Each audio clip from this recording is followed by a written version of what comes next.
A top U.S. border official just delivered a chilling warning on Capitol Hill. Threats have been made against him and his family, including a shocking claim involving a videotape of his wife.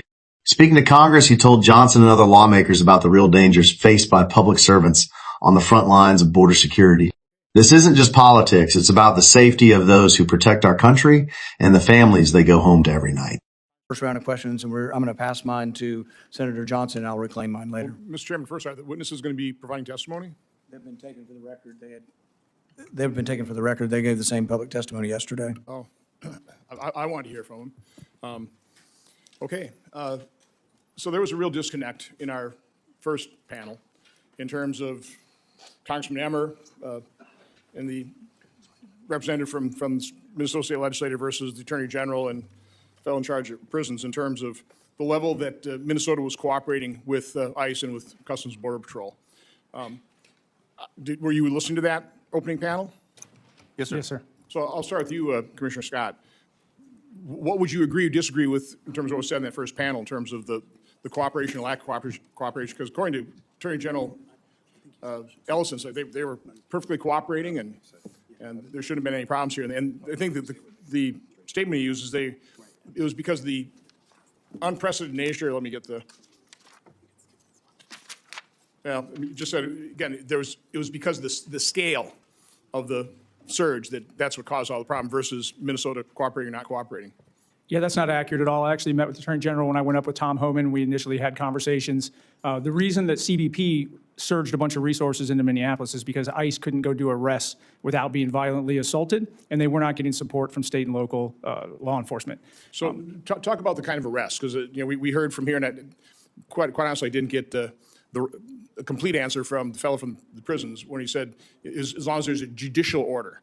And I was wondering, does he mean from an Article 3 judge, or is he talking about the administrative law judges that we use for enforcement of ICE? So was that a distinction? Were they only going to honor and they only going to cooperate with Article 3 judicial orders? Or did they concede the fact that we handle federal immigration law through the administrative law judges? So I would defer to ICE on what the normal processes were. Mr. Lyons. Yes, sir. I can speak to that. It's both, sir, judicial and administrative. They did not cooperate at all. I can give you an example. Well, please give me multiple examples. I can give you an example where ICE, enforcement removal operations and Homeland Security investigations, we did execute a criminal warrant for an individual from Ecuador who fled the state of Connecticut that was wanted for the state of Connecticut for a rape of a 14-year-old minor. He did have a murder warrant from Ecuador, and we did not have any cooperation with that. Going back to the surge part, we did have that. Just describe no cooperation. I mean, so we had to walk through here. So you got this warrant on somebody who's convicted of, or I guess convicted of a violent crime, or just wanted on a violent crime. I mean, be specific. Talk about this instance. This incident, sir, the subject was wanted from the state of Connecticut, fled the state of Connecticut after a detainer was not honored in the state of Connecticut. He was wanted for rape of a 14-year-old minor. But he wasn't convicted. They made a big deal about, it's got to be a convicted criminal. No, sir, it was an actual criminal warrant from the state of Connecticut. And that subject was also wanted on an Interpol warrant because he was wanted for homicide in his home country.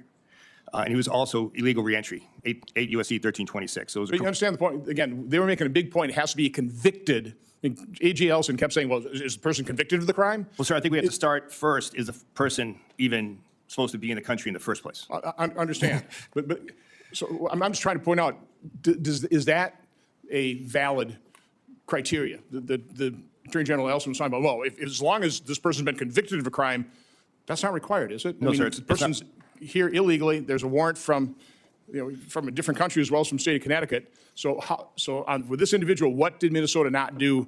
What was requested in Minnesota or Hennepin County or whichever? So the Minneapolis Police Department and the St. Paul Police Department, they're by city orders, they don't cooperate with us. So for instance, we asked them to hold a perimeter or hold a street. That's why we need more officer agents. We would have to go ahead and hold down that city block.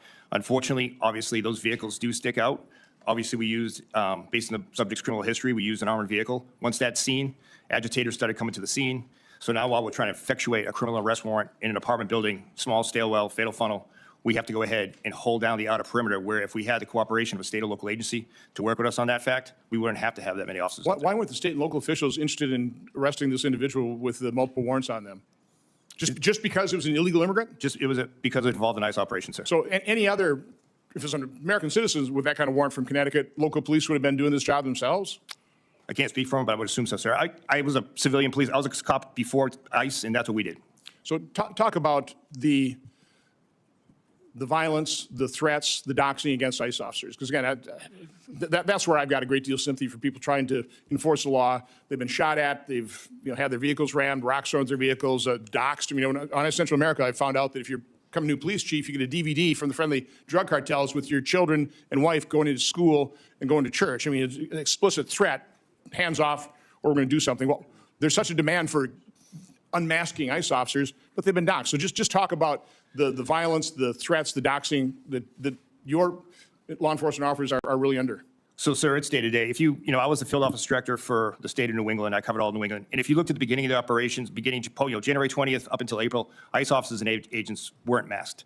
But it's bad. And I'll just use myself as an example. The week that Charlie Kirk was assassinated, there was a tweet that went out. It said, kill Charlie Kirk, there was another individual in that, kill Todd Lyons. That's the stuff that yesterday after the testimony on Tuesday, I went back to numerous death threats against my family.